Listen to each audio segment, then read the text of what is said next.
Masechet Shabbat Daf Kuf Kaf Aleph, la Mishnah au haut de la page. Nochri Sheba Lechabot En Omrim Lo Kabe. Toujours à propos de l'incendie qui aurait éclaté pendant Shabbat, on le sait qu'il est interdit de l'éteindre, ce feu. Assour d'éteindre le feu pendant Shabbat. Mais est-ce qu'on a le droit de solliciter un goy en lui disant d'éteindre le feu?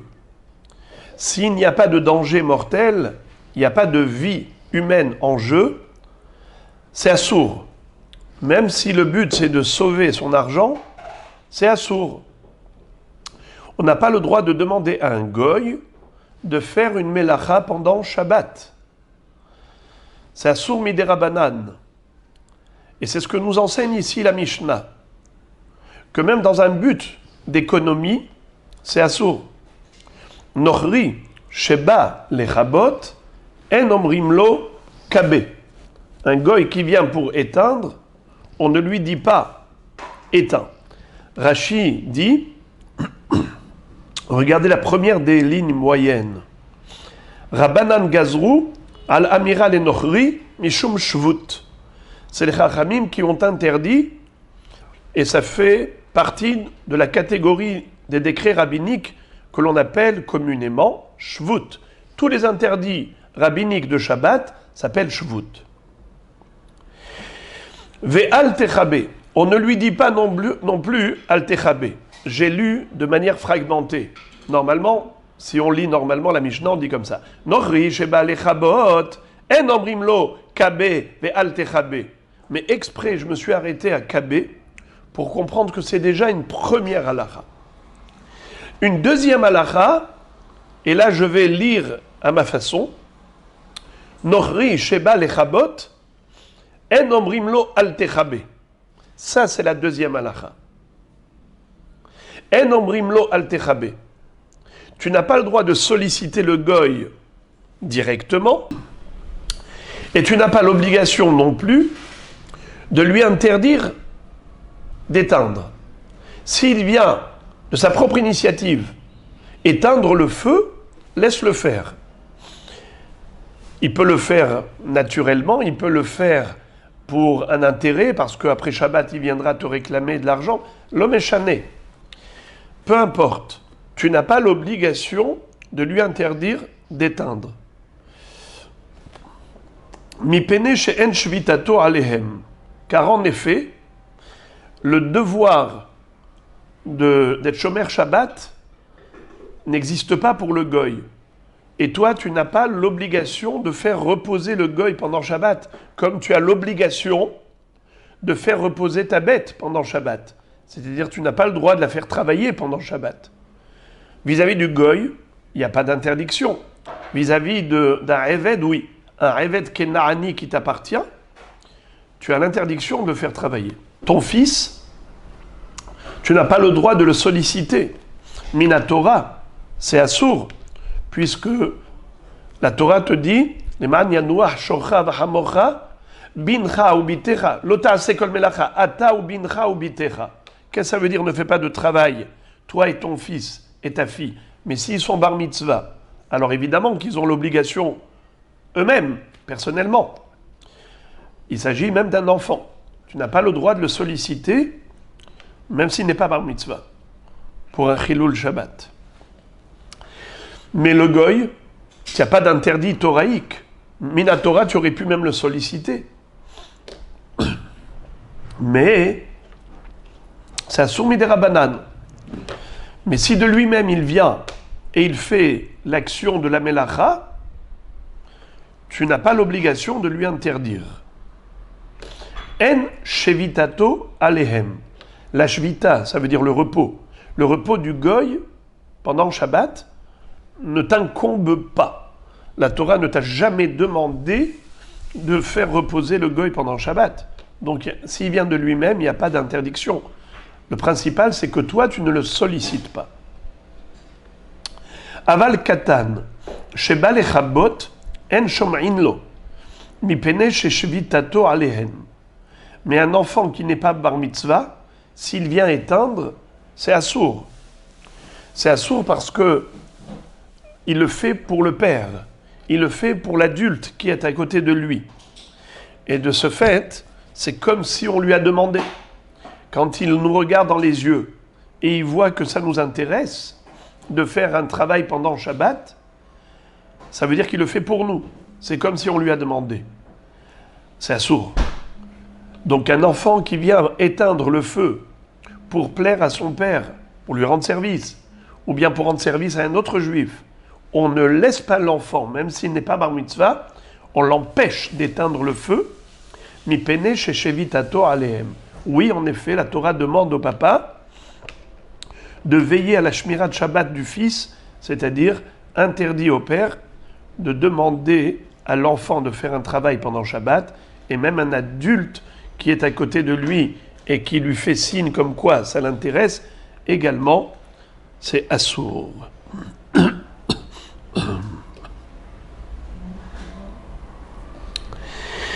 Gemara, Amar Rabbi Ami, Bidleka hitiru lomar kol hamechabe eno mafsid. Rabbi Ami nous enseigne un très beau hidouche. Et il nous dit qu'on a le droit de faire une allusion, un remez.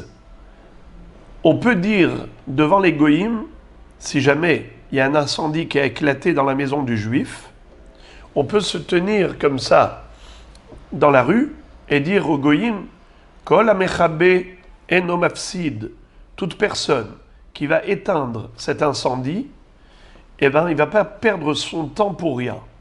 En d'autres termes, après Shabbat, il touchera son salaire pour ses efforts. Eh bien, on a le droit de le dire, bien que ce soit une allusion faite au goy. C'est permis. En d'autres termes, le décret rabbinique qui vise à interdire la sollicitation du goy, c'est uniquement si on lui demande explicitement « Viens faire un travail interdit Shabbat, viens éteindre le feu ». Ça, c'est assourd. Mais si tu le fais par allusion, par remez, c'est une parole indirecte. Tu dis celui qui va éteindre ne va pas perdre son temps pour rien. Donc, ils ont compris que s'ils éteignent le feu, ils vont toucher un salaire. C'est permis. La Gemara veut essayer d'apporter une preuve à Rabbi Ami et lui dire tu as raison. A priori, la Mishnah te donne raison. Comment? Regardez la déduction qu'on va faire de notre Mishnah. Nochri sheba lechabot en omrim lo kabe ve'al techabe mipene she'en shvitato alehem. Kabe hu delo amrinan hakol hamechabe eno mafsid amrinan le. Dans la Recha de la Sifa, dans la Recha de la Mishnah, on a appris un goy qui vient pour éteindre le feu, eh bien on ne lui dit pas éteins, éteins s'il te plaît, éteins le feu. On en déduit que c'est assourd de lui demander explicitement. Mashma que si on ne demande pas explicitement, si on demande implicitement, beremez, par allusion, ce serait permis. La Gemara réfute cette preuve et elle dit Imasifa. Viens, on va lire la fin, la suite de la phrase, et tu vas déduire le contraire. Imasifa. Al techabe lo amrinanne. Aval kol hamechabe eno mafsid. Nami lo amrinanne. Qu'est-ce qu'elle nous dit la Mishnah à la fin?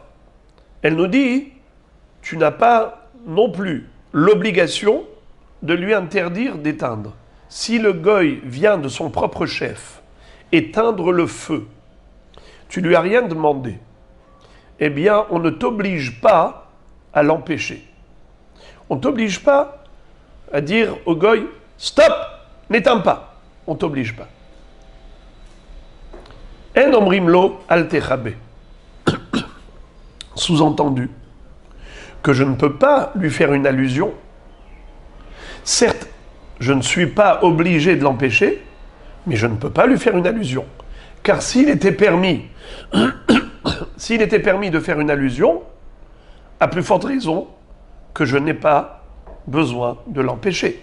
si je peux même le solliciter indirectement, bederech remez, par allusion, en disant tout celui qui éteint, eh bien, ne va pas perdre son temps pour rien.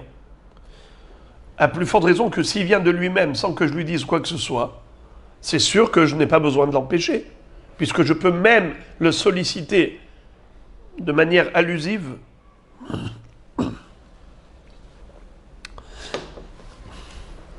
Et donc, qu'est-ce qui se passe? On a maintenant une autocontradiction de la Mishnah. Si je déduis de la Récha, qu'est-ce qu'elle me dit? Assour de dire kabé, interdit de lui dire explicitement. Sous-entendu que si je lui dis par allusion, pas explicitement, c'est permis. Mais après, dans la Sefa, qu'est-ce qu'on me dit? Tu n'es pas obligé de l'empêcher. Ça veut dire que tu dois rester passif. Mais je ne peux pas être actif en lui faisant une allusion. Ça veut dire qu'il est interdit de faire une allusion. Alors, il y a une autocontradiction. Je déduis de la Récha, c'est blanc.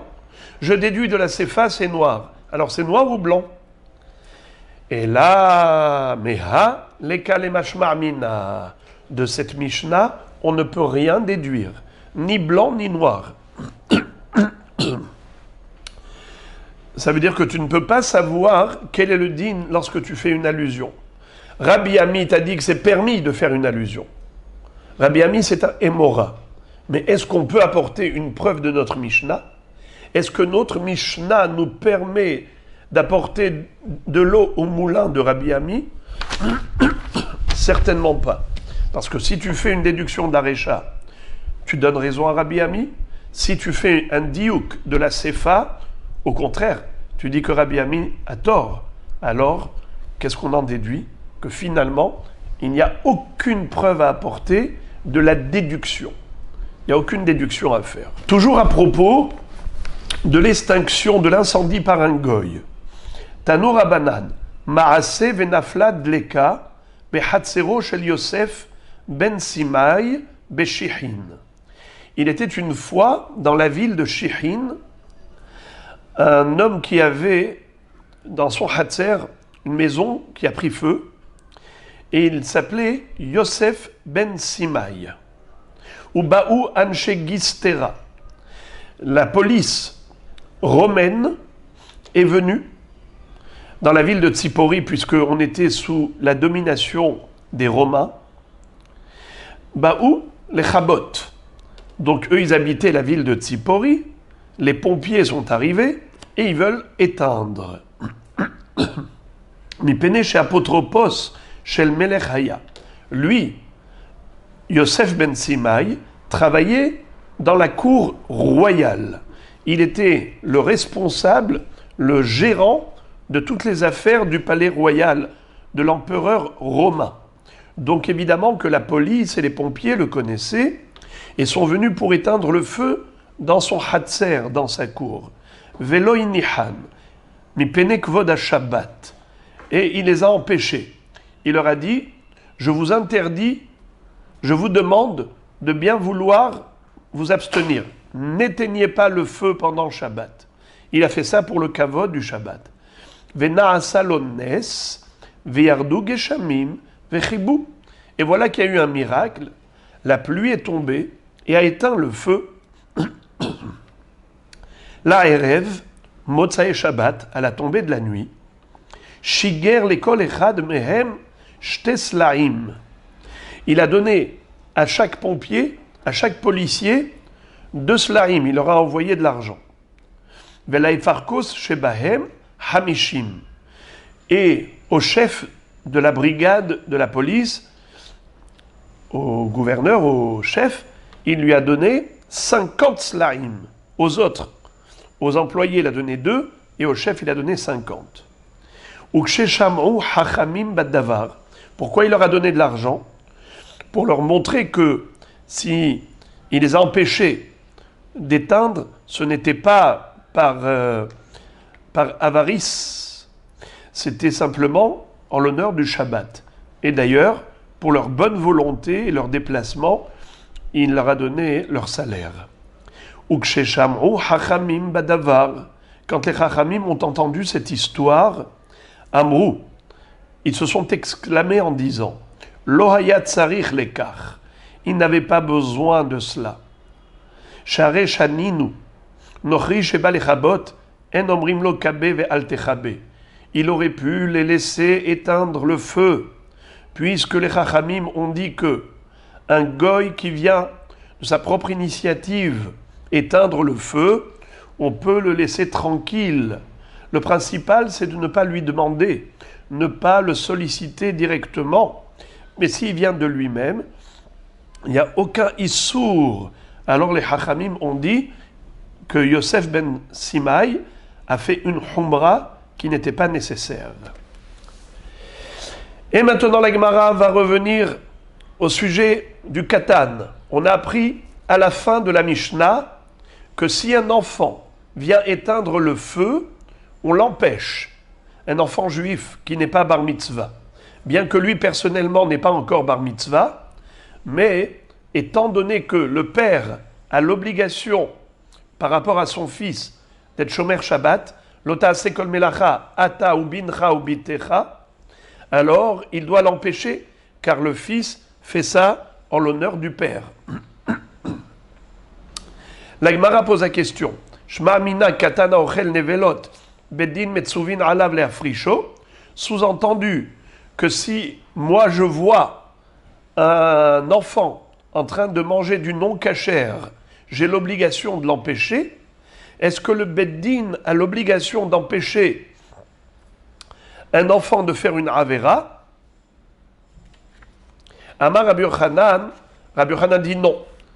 En réalité, le beddin n'a pas l'obligation d'empêcher un enfant de faire une avera. Mais ici, on parle Bekatan Aose les Da'at Aviv. Ici, on parle d'un enfant qui le fait pour faire plaisir à son père. C'est comme si le père lui avait demandé. Ça veut dire que si l'enfant de lui-même était parti éteindre le feu sans voir son père, ou bien par exemple un étranger, Stam, il éteint, tu n'as pas l'obligation de l'empêcher, puisqu'il n'est pas bar mitzvah. Mais lorsqu'il s'agit de faire plaisir à son père, alors dans ce cas-là, c'est comme si le père lui avait demandé. Dans ce cas-là, le père doit l'empêcher. Alors maintenant, la Gemara pose la question, elle dit Dirvata gabe nochri, des karavid les daate de Israël. Mishare, si tu me dis que on parle du cas où l'enfant éteint le feu pour faire plaisir à son père. Donc, c'est de cela qu'on parle dans la Mishnah. Quand on a parlé du goy, on parle du goy qui va le faire pour le juif. Comme l'enfant, il le fait parce que le père le souhaite, ainsi le goy le fait parce que le juif le souhaite. Alors pourquoi pour l'enfant tu dis que c'est assour et pour le goy tu dis que c'est permis? Mais si tu me dis que ça se fait par rapport à la volonté du père, et donc le goy fait par rapport à la volonté du juif, alors c'est comme si le juif lui avait demandé, c'est comme si c'était son shaliach. Réponse, Nochri adata de nafshe ka'avid. Qu'est-ce que ça veut dire? Le goy, même si il le fait pour faire plaisir, mais il n'a aucune obligation. Il n'est pas soumis aux juifs. Il le fait que pour son intérêt. S'il veut, il fait. S'il veut, il ne fait pas. Il ne se sent pas obligé vis-à-vis du juif. Regardez Rashi. Nochri adata de nafshe avid. Va filu yodeya sheno achlo la Israël. Bien que le goy sait que ça profite aux juifs, ça lui fait plaisir qu'on lui éteigne le feu. Hu lehana'at atzmo mitkaven sheyodeya shelo yafsid. Lui, le goy, en réalité, quel est son objectif? C'est pas d'aider le juif, c'est de défendre ses propres intérêts. C'est qu'il sait que le juif va le payer par la suite. Il va avoir des relations de sympathie avec lui. Il va certainement lui rendre des services. Donc en fait, c'est du donnant-donnant. C'est pas pour le juif qu'il fait, c'est pour lui-même. Nouvelle Mishnah. Kofin ke'ara al gabe haner bishvil shelo te'ehoz bakora. Si jamais il y a un risque d'incendie, on a un ner qui est proche de la poutre.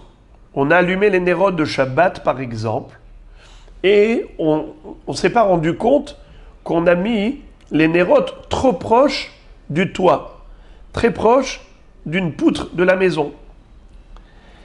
Eh bien, on a le droit, pour éviter l'incendie, à titre préventif, de mettre un keli, par exemple un tonneau en argile, au-dessus du ner pour qu'il n'y ait pas d'incendie.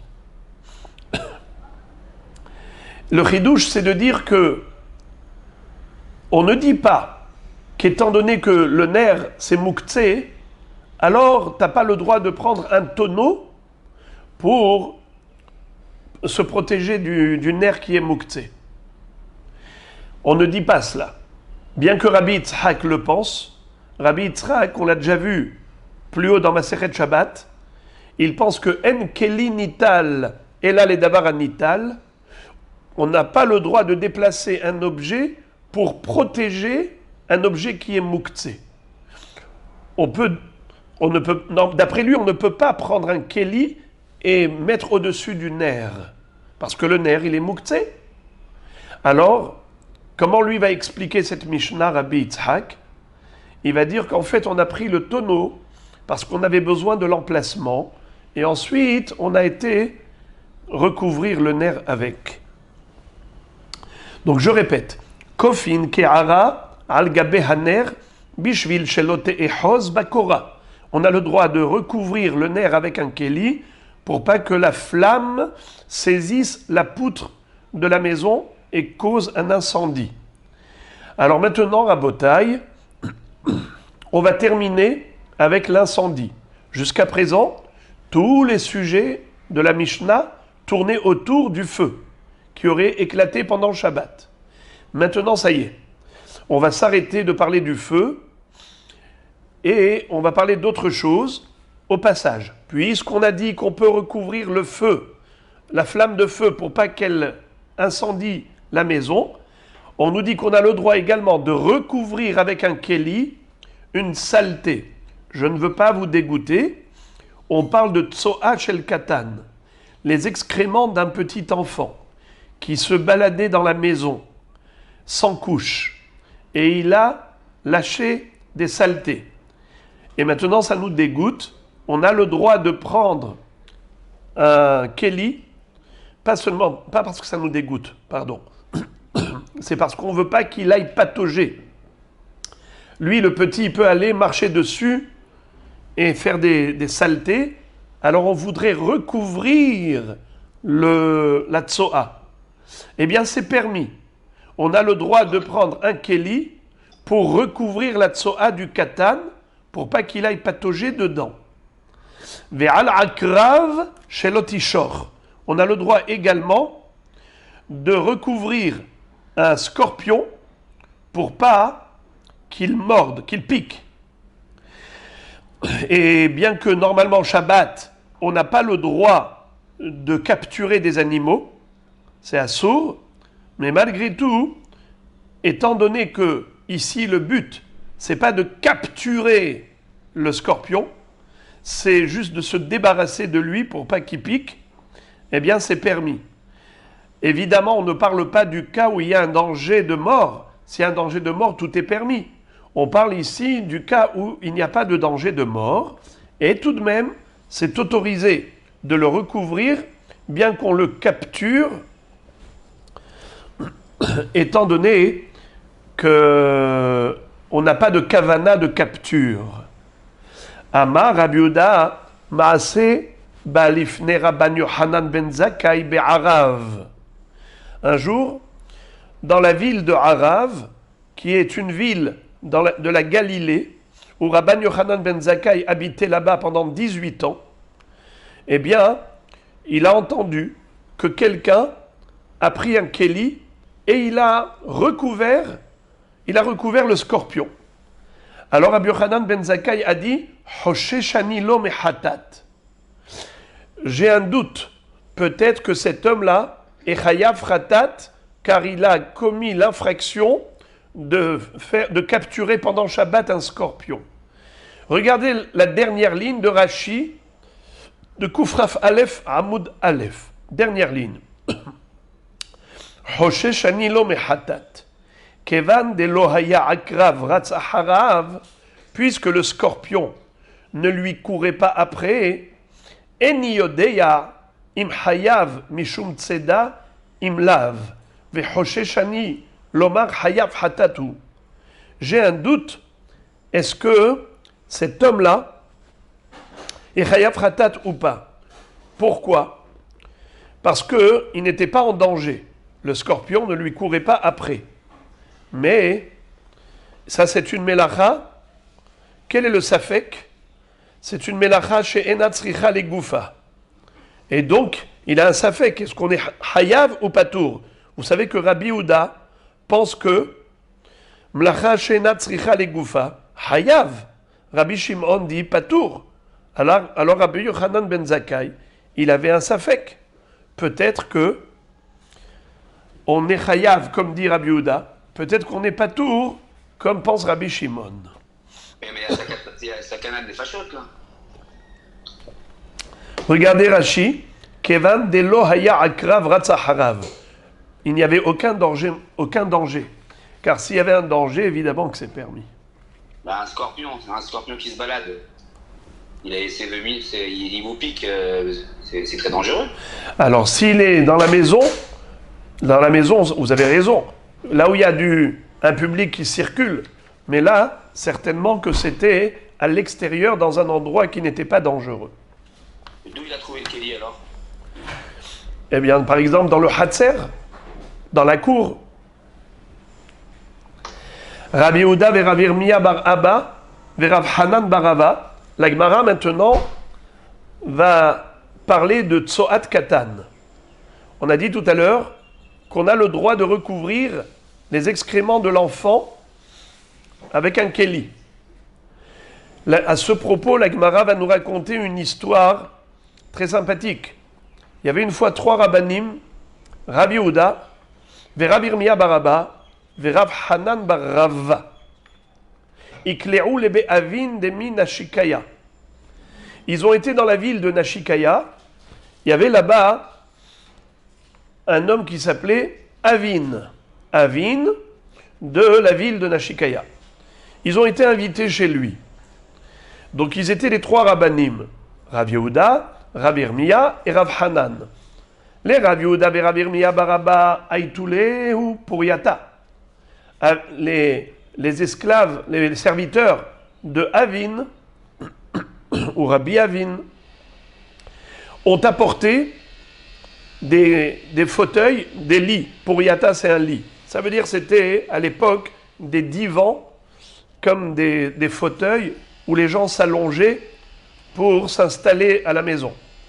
Alors on a fait honneur aux 2 premiers rabbanim, Rabbi Houda et Rabbi Irmia, mais on n'a pas fait honneur à Rav Hanan bar Rava. Alors il a été vexé.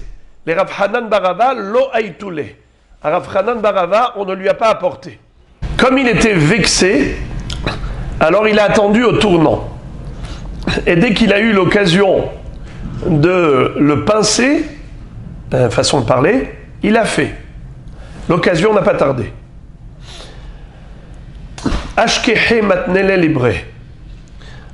Il a trouvé en train d'enseigner la Torah à son fils. C'est-à-dire Rav Hanan qui était vexé, il a vu que Avin, Lot, était en train d'étudier des Mishnayot avec son fils.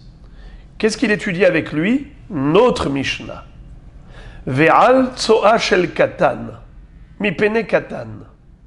Qu'est-ce qu'il lui a dit? On a le droit de recouvrir la tsoa du katan avec un keli mipene katan, à cause du petit qui pourrait patauger dedans et faire des saletés avec ses excréments. À Marley, Avin Shatia, Matne Shtuta Libne. Alors il a insulté, il a dit, ah, Avin le fou, enseigne à son fils des choses insensées.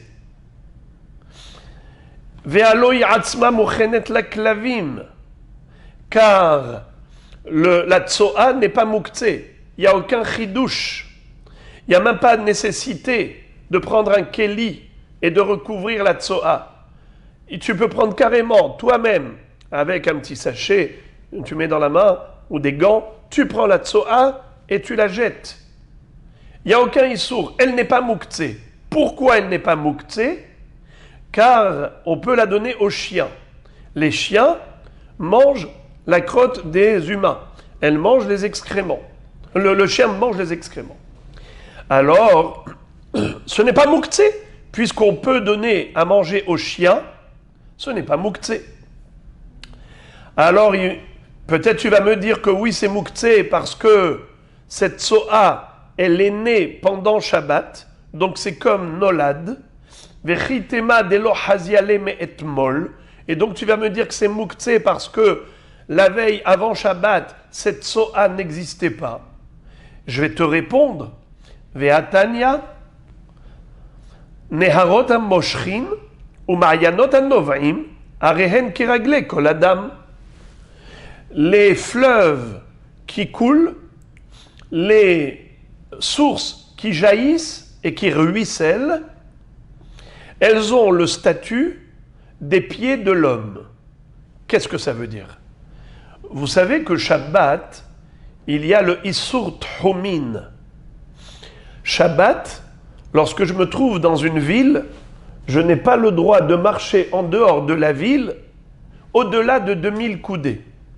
Ça s'appelle Tchum Shabbat. Et pas seulement la personne, mais même les objets qui appartiennent à un propriétaire, ces objets ne peuvent pas être transportés plus loin. Imaginons par exemple, quelqu'un a fait le Hirouv et Troumin. Il a pris du pain, il a mis à 2000 coudées, donc il a le droit de faire encore 2000 coudées. Mais il n'a pas le droit, imaginons même s'il y avait par exemple un Hirouv ou un goy, encore mieux. Un goy est venu, a pris cet objet et il a fait sortir là-bas. Et il l'a amené dans une autre ville, il l'a amené dans un autre endroit. On n'a pas le droit de déplacer l'objet au-delà du tchoum, du domaine permis au propriétaire. Les objets appartenant au propriétaire ne peuvent être déplacés que dans la frontière permise au propriétaire. Là où il peut marcher, alors ces objets peuvent être déplacés. Alors maintenant, on nous dit comme ça. Quel est le din si on a de l'eau? Je suis en train de me balader, de me promener. Voilà une source d'eau. J'ai soif et je veux boire de l'eau. Cette eau, d'où elle provient? Elle vient de loin. Elle était en dehors du tchoum. Elle n'était pas dans mon tchoum. Moi, mon tchoum était là. L'eau vient de très très loin. Elle n'était pas dans mon tchoum à l'entrée du Shabbat. Est-ce qu'on va interdire en disant mais cet objet provient mihut la tchoum, d'en dehors de la frontière shabbatique qui est ma frontière shabbatique? Réponse, permis. Pourquoi est-ce que c'est permis? Permis parce que l'eau est en permanence, elle est en train de couler. Donc je le savais déjà avant Shabbat que le fleuve coule tout le temps. La source qui a jailli ne cessera pas de ruisseler. Et donc le torrent d'eau, je savais pertinemment qu'il allait parvenir jusqu'à moi. Donc il n'y a pas de limitation de tchoum. Il n'y a pas de notion d'interdiction de frontière shabbatique. Issur tchoum Shabbat. Eh bien, tu vois que quelque chose qui est dans le subconscient de l'homme est considéré comme conscient.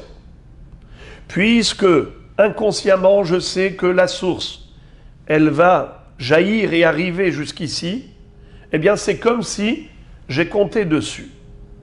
Comme je sais qu'un enfant qui se balade sans couche, tout naturellement, il va se soulager et on va trouver de la tsoa par terre, Donc j'y ai déjà pensé inconsciemment à donner cela aux chiens à manger.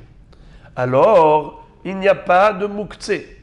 Puisqu'il n'y a pas de mouktsé, pourquoi tu as besoin d'aller chercher un kéli pour recouvrir la tsoa du katan pendant Shabbat, comme s'il y avait une interdiction de la retirer d'ici, cette tsoa. Mais il n'y a aucune interdiction. Fais-le tranquillement. Prends un sachet, prends des gants, tu prends et tu donnes au chien, tu jettes dehors, tu fais ce que tu veux. Ce n'est pas mouktsé. Alors, qu'est-ce que tu es en train de dire à ton fils? Une chose qui est fausse. Tu es en train de lui dire Kofin ke'ara al gabe tsoa shel katan mi pene katan. C'est faux. C'est une mauvaise version de la Mishnah. Alors il lui a dit, alors quelle est la bonne version de la Mishnah? Ve'ela hechi itneye. Comment vais-je lui enseigner? Alors il lui a dit, Ima al tsoa shel tarnegolim mi pene katan. Il lui a dit, voilà ce qu'il faut lui enseigner. Qu'on a le droit de prendre un kéli et de recouvrir la tsoa des volailles, des coqs, des poules. C'est-à-dire que cette tsoa, ces excréments, ne sont pas aptes pour les chiens. Les chiens mangent des excréments humains, mais pas des excréments de volailles. Et de ce fait, c'est du vrai mouktsé. Alors s'il y avait une poule qui se baladait dans la maison et qui a lâché des excréments, eh bien c'est de cela que la Mishnah va nous dire.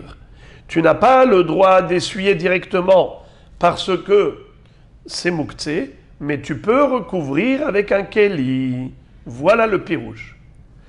Alors la Gemara pose une question, elle dit « Excuse me, tu es en train de me dire qu'on n'a pas le droit d'essuyer ces excréments de volaille de la maison, vetipukle dehave graf shel rei » mais nous avons une halakha qui consiste à dire que si nous avons à la maison un pot de chambre, c'est-à-dire un seau où les gens se soulageaient. À l'époque, il n'y avait pas de toilettes dans les maisons. Alors ce n'était pas évident pendant la nuit de sortir à l'extérieur dehors pour faire ses besoins. Ils pouvaient faire ça dans un pot de chambre. Si c'est découvert et que ça sent mauvais, que c'est sale, bien que ce soit mouktsé, on a le droit de prendre le graphe, shel rei, et de le faire sortir à l'extérieur, pour pas que ça gêne les gens qui vivent à la maison. Donc c'est permis. Alors tu vas me dire que c'est moutard. Pourquoi tu me dis que c'est assour? Tipokle mishum nave graphe shel rei. Veritema graphe shel rei agav mana in ihu goufe lo. Peut-être tu vas me répondre et tu vas me dire pourquoi c'est assourd d'essuyer les excréments de volaille de la maison, parce qu'on a permis graf shel rei, parce que c'est un kéli, un pot de chambre. Je ne touche pas à la saleté, je ne touche qu'au kéli qui n'est pas mouktsé dans l'absolu, mais d'aller essuyer la saleté elle-même, peut-être que c'est mouktsé et c'est assour. La Gemara dit c'est faux. Veha haou achbar deishtekach bispar meke de Rav Ashi ve'amar lehu nakotu betzutzite ve'apkuha. Un jour, il y avait une souris qui est tombée dans le parfum dans la maison de Rav Ashi. Et qu'est-ce qu'a dit Rav Ashi? Il leur a dit, tenez la souris par la queue et jetez-la. Tu vois que la souris, c'est quelque chose de dégoûtant. Et bien que normalement c'est mouktsé, si dans la rue je vois une souris morte, c'est mouktsé, je n'ai pas le droit de la déplacer. Mais à la maison, puisque c'est dégoûtant, Rav Ashi a autorisé de la tenir par la queue et de la jeter. Alors c'est pareil pour des excréments de volaille qui sont dégoûtants. On a le droit de les essuyer et de les retirer d'ici, même si ce n'est pas dans un kéli. Alors je n'ai pas compris pourquoi Rav Hanan a enseigné à Avin, il lui a dit, voilà ce que voulait dire la Mishnah, qu'on a le droit de prendre un keli pour recouvrir d'éventuels excréments de volaille qui se retrouvaient dans la maison parce qu'il y avait des poules au coq qui circulaient par là. Mais pas besoin de recouvrir avec un keli, tu n'as qu'à essuyer directement, ce n'est pas mouktsé, ça correspond à cette fameuse halakha de graf shel re'i.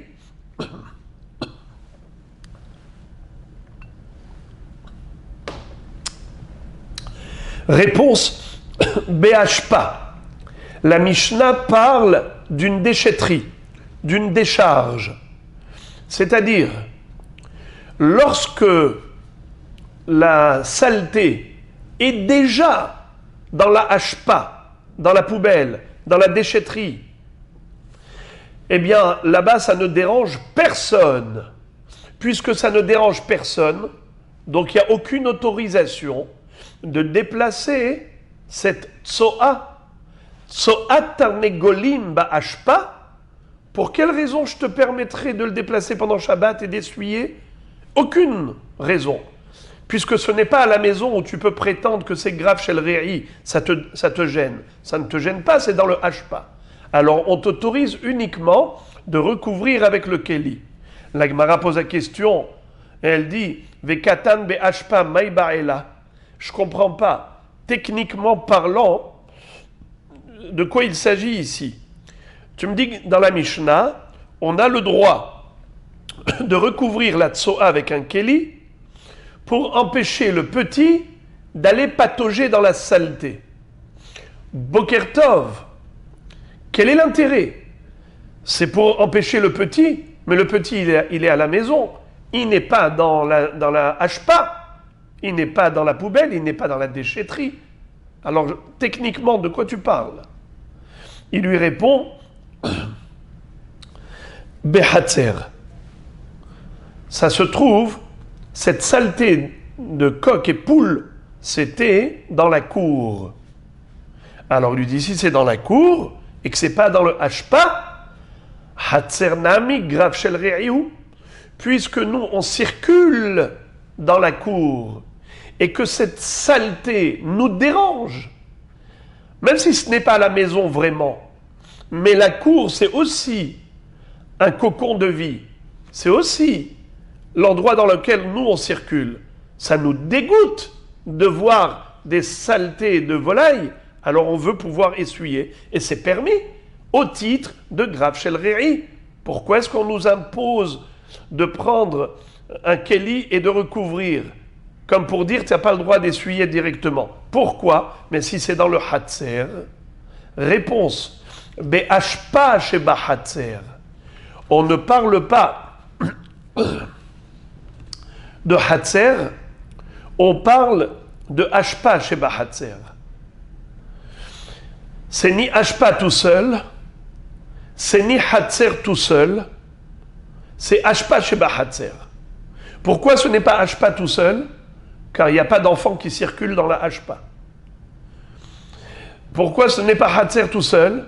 Parce que dans ce cas-là, j'aurai le droit carrément de retirer la saleté. Je n'ai pas besoin de la recouvrir. Je la retire. Alors on parle ici de hashpa sheba hatzer.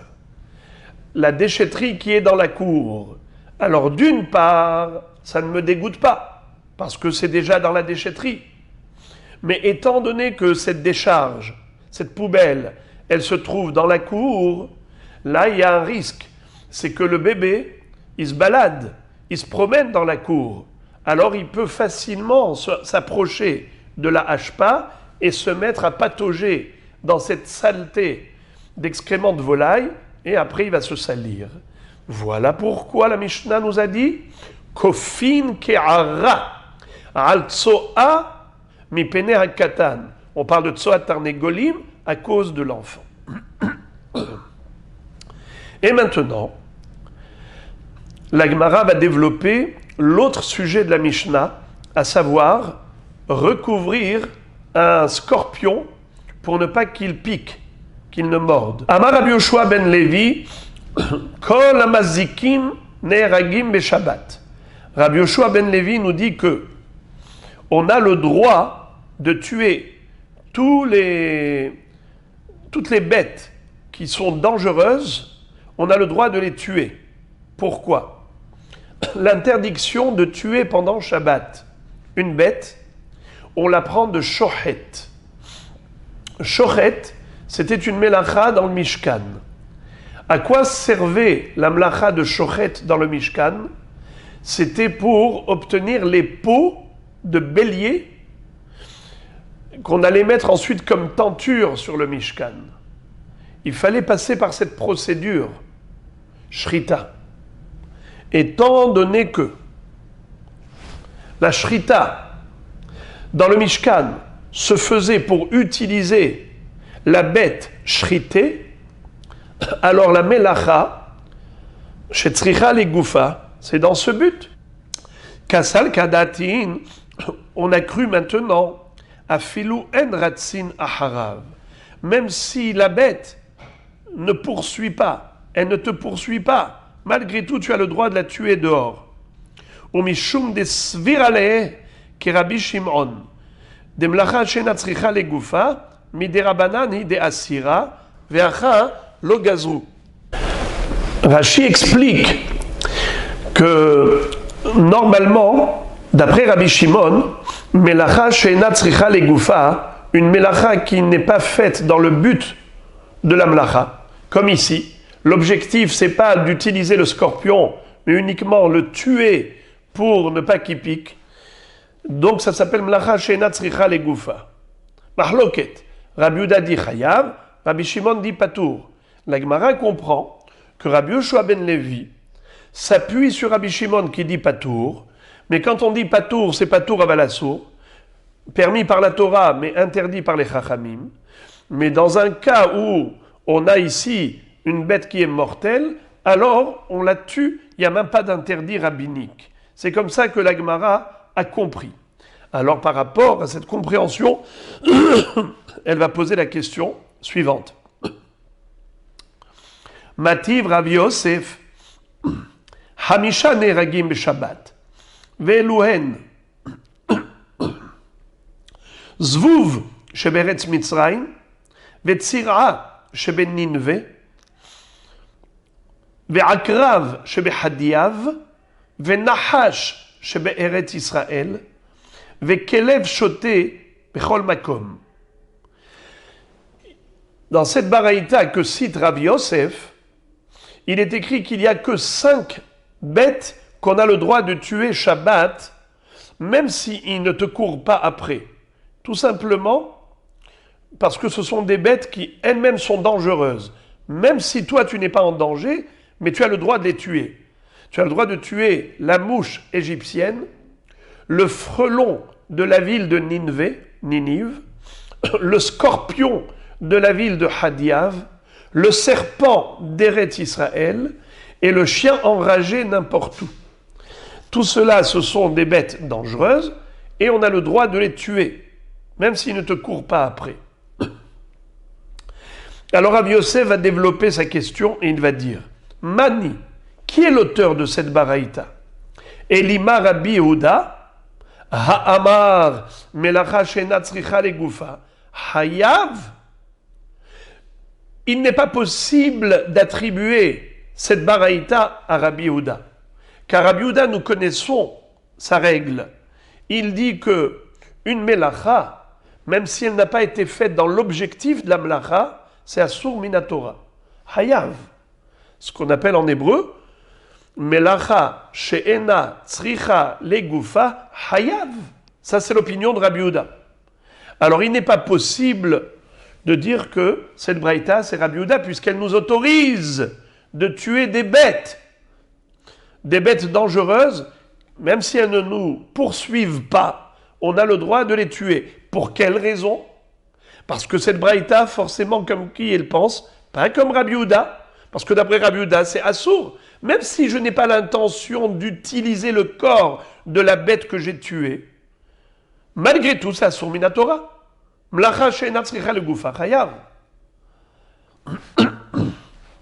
Et là, lave Rabbi Shimon. Forcément, l'auteur de cette braïta qui autorise, c'est Rabbi Shimon. Et pourtant, Vehanehu décharé. Aharine lo. Tu vois que Rabbi Shimon ne t'autorise que ces 5 catégories de bêtes. La mouche égyptienne, le frelon de Nineveh, le scorpion de Chadiav, le serpent d'Eretz Israël et le chien enragé. Mais pas toutes les bêtes, pas kol amazikim, c'est-à-dire pas toutes les bêtes mortelles.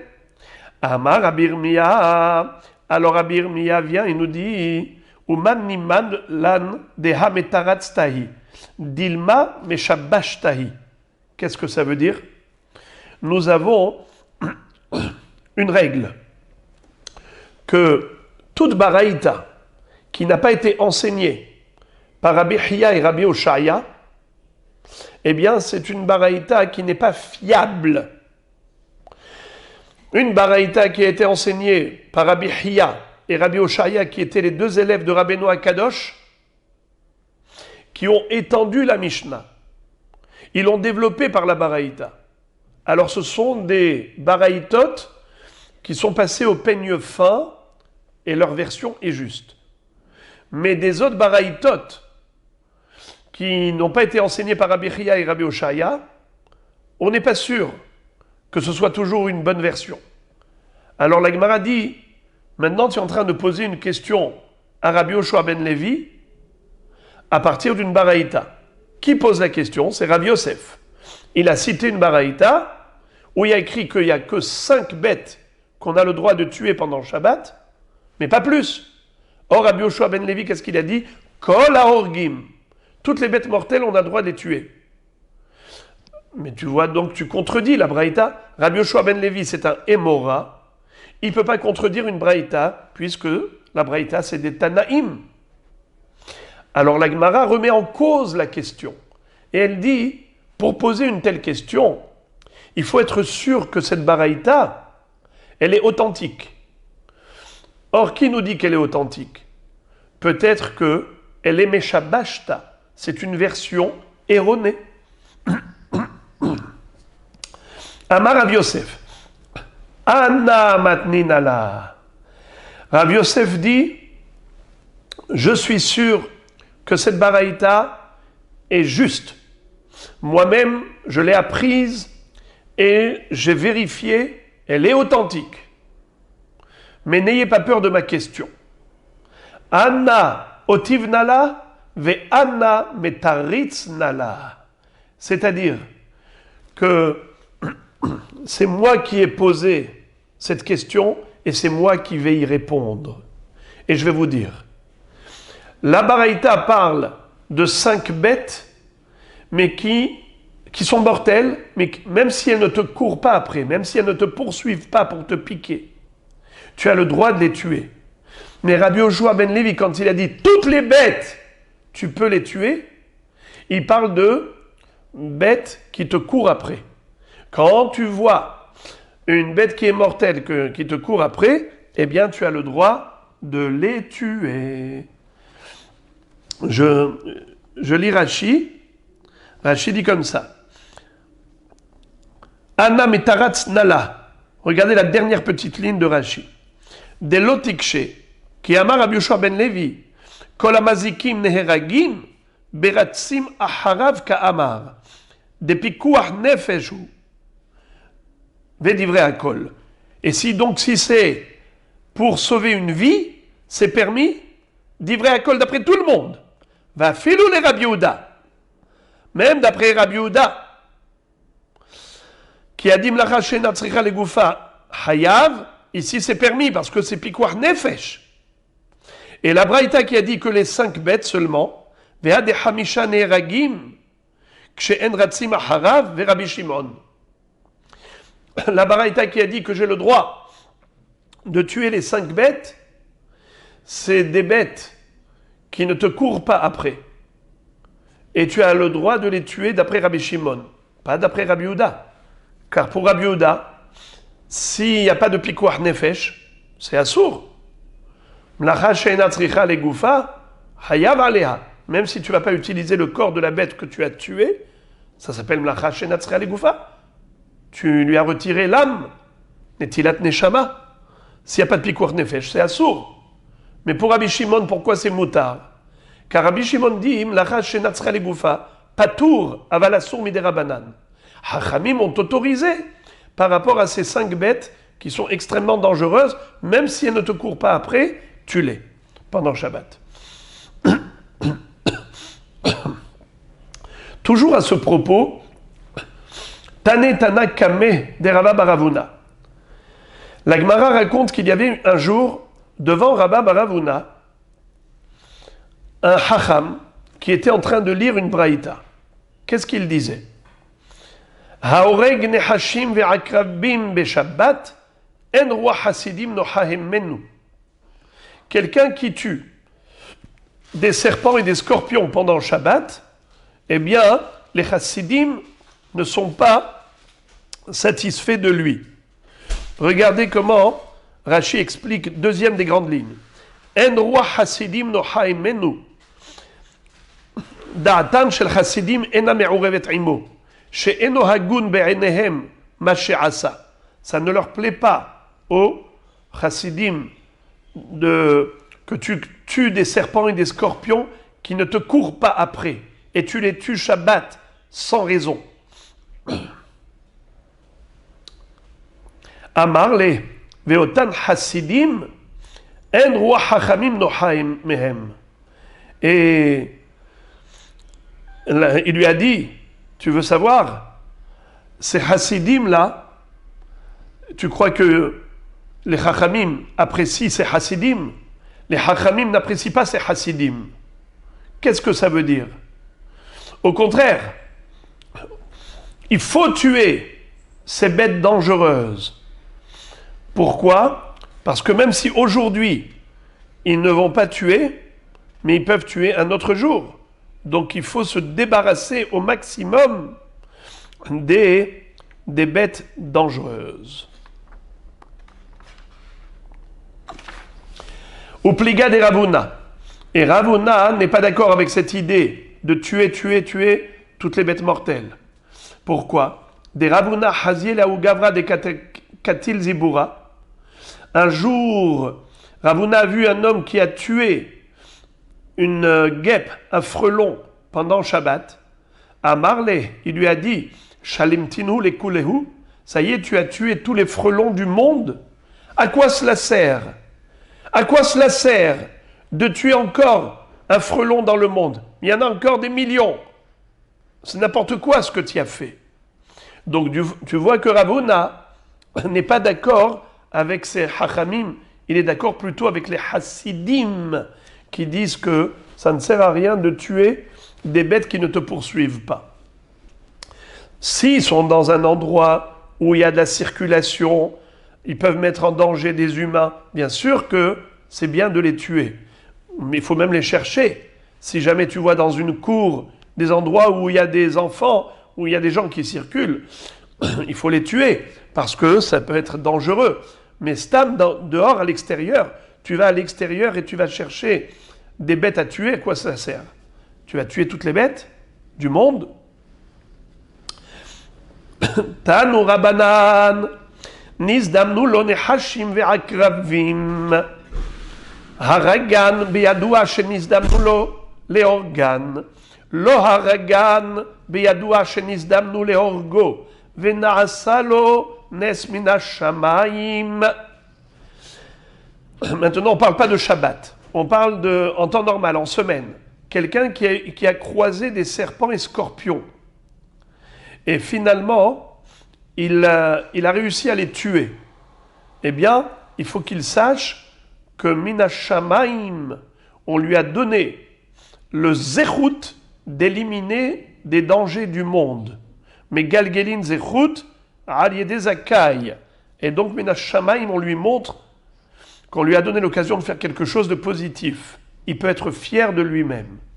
Loharegan, mais si il n'a pas pu les tuer, il faut qu'il sache qu'il a eu un nes. Beyadua shenizdamnu leorgo, vena'asalon nes minashamaim. Ça veut dire que minashamaim, on lui montre qu'il a fauté et qu'il était en danger, mais qu'on lui a fait un miracle. Il a été sauvé, mais c'est pas pour cela qu'il ne doit pas faire teshuva. Au contraire, c'est un signe du ciel pour qu'il fasse teshuva. Comme ça dit Rashi.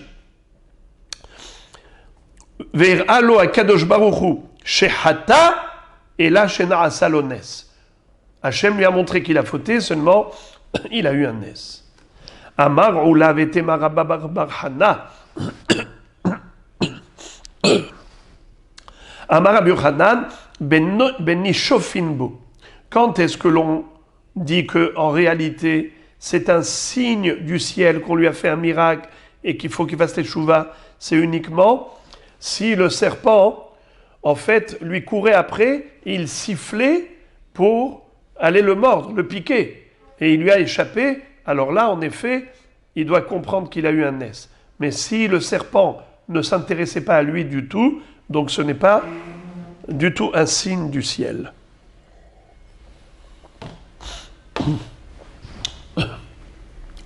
Amar Rabbi Abba bar Kahana, Pa'am achat nafal ehad bebet hamidrash.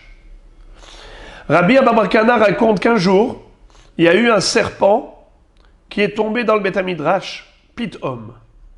Ve'amad nayoti ehad ve'harago.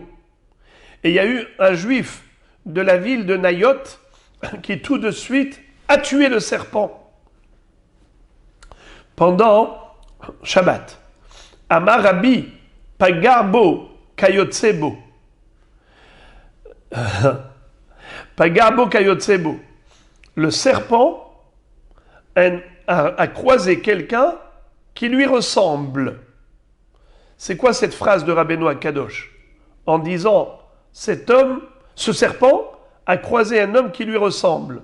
Ça veut dire que lui, le serpent, c'est un tueur, eh bien, il a croisé un tueur. Mais qu'est-ce qu'il a voulu dire par là, Rabbeinu Akadosh? Il ne parle pas pour ne rien dire.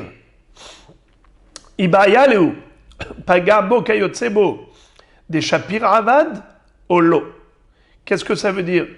Est-ce qu'il voulait dire qu'en effet, il a fait quelque chose de bien, ou au contraire, il a voulu le critiquer et dire que c'était négatif de le tuer pendant Shabbat? Comme ça, nous dit Rashi, Olo, Vekayotsebo, Dekaamar lignayu. C'est une critique, peut-être. La Gemara va répondre, Tashma, viens, on va déduire la solution à ce problème par une autre baraïta, par une autre histoire. Des Rabbi Abba Bere de Rabbi Hiya bar Abba. Rabbi Abba, le fils de Rabbi Hiya bar Abba. Donc Rabbi Abba portait le nom de son grand-père. Rabbi Zera, Havu Yatve, Akil'a Debe Rabbi Anaï. Ils étaient assis devant la maison de Rabbi Anaï. Nafak Milta mi Benayhu. Il y a eu un débat entre eux. Ba'u Mine be Rabbi Anaï. Ils ont posé la question à Rabbi Anaï. Mahu la rog nehashim ve'akrabim be Shabbat. Quel est le din? Est-ce qu'on a le droit de tuer des serpents et des scorpions pendant Shabbat sans aucune raison? Ils ne sont pas en train de nous poursuivre. Ils ne sont pas en train de nous courir après. Il n'y a aucun danger. A-t-on le droit de tuer des nehashim ve'akrabim be Shabbat? Amar lehu, il leur a dit, Tsira ani horeg nahash ve'akrav lachol sheken. Moi, je tue même des frelons. À plus forte raison, serpents et scorpions. Si déjà le frelon, qui est moins dangereux que serpents et scorpions, je les tue pour débarrasser le monde de ces mazikim, à plus forte raison qu'on a le droit Shabbat de tuer des serpents et scorpions.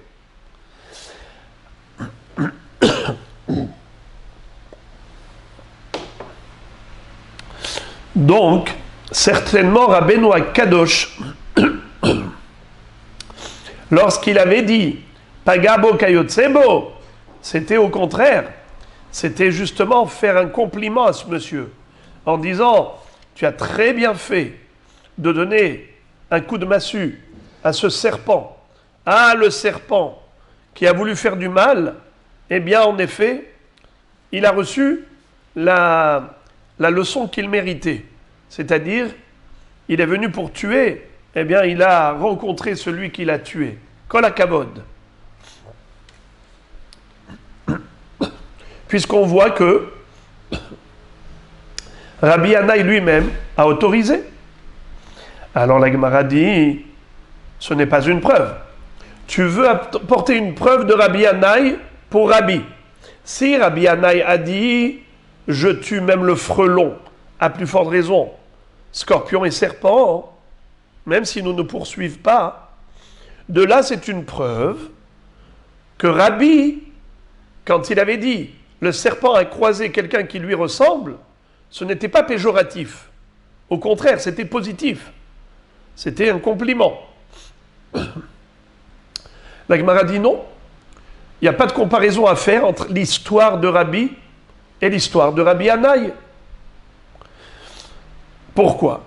Rabbi Yanaï, quand il a dit « je tue même un frelon », a fortiori, un serpent ou scorpion, « dilma les fitumo ». Qu'est-ce que ça veut dire les fitumo ? Naïvement.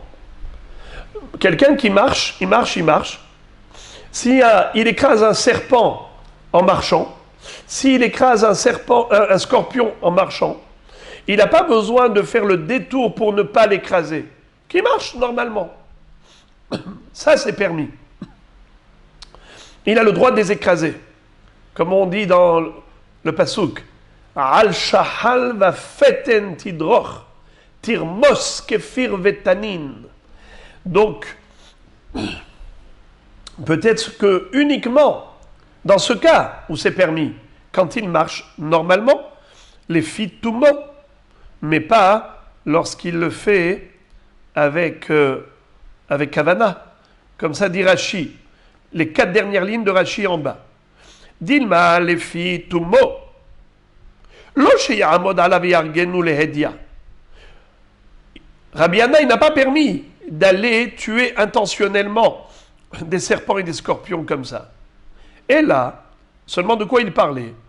Kshehu oler les tumo, quelqu'un qui marche normalement, naïvement, venachasho akrav befanav, et il y a sur son chemin un serpent scorpion. Et notre sarich li shamet mimenu, il n'a pas besoin de l'éviter, et la dorro, il peut le piétiner, veholer, en marchant. Ve'imet bidrichato, yamut. Et s'il est mort, eh bien qu'il meure.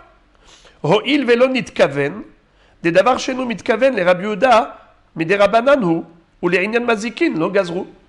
C'est-à-dire, il y a une mahloket entre Rabbi Yehuda et Rabbi Shimon à propos de davar shenu mitkaven. Quelqu'un qui fait une action Shabbat sans kavana. Une melacha sans kavana. Exemple. Il tire une chaise dans le jardin. Quand il tire la chaise, ça peut faire des sillons, ça peut ne pas faire des sillons. Peut-être oui, peut-être non. Quel est le din ?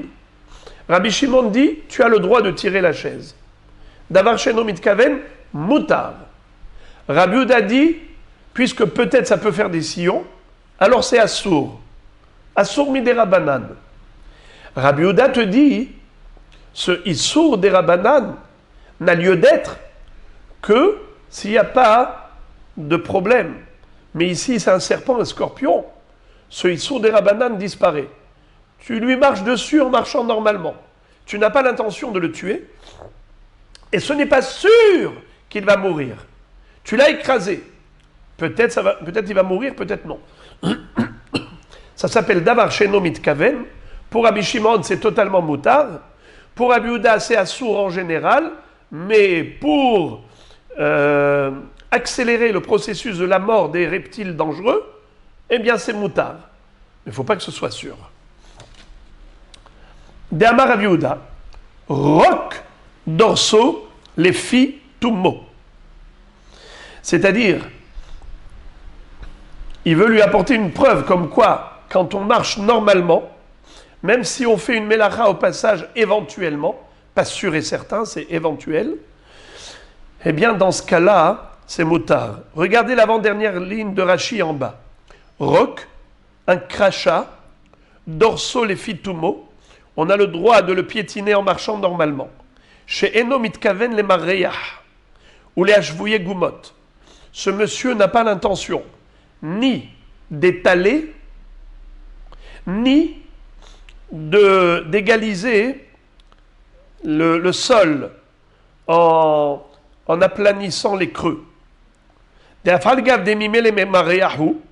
que concrètement, il va y avoir ici un étalage du crachat qui s'appelle Memareach. On a déjà appris qu'on n'a pas le droit de mettre un gel sur une surface.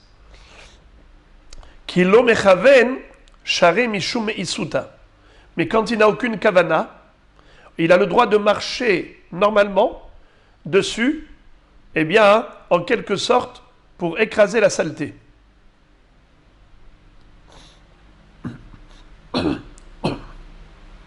Ve'amar Rav Sheshet, nahash dorso lefitumo. Ve'amar Rav Katina, akrav dorso lefitumo. C'est-à-dire que chacun de ces rabbanim a dit qu'on a le droit de marcher normalement, pas besoin de faire le détour. Quand tu marches sur un crachat, d'après Rav Sheshet, quand tu marches sur un serpent, d'après Rav Katina, quand tu marches sur un scorpion, tu as le droit de marcher les fitumo.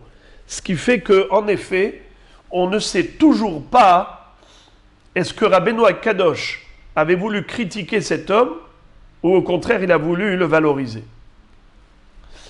La Gemara va nous raconter une histoire par rapport au crachat, ce qu'on appelle roc. Abba bar Marata, Deu Abba bar Manioumi.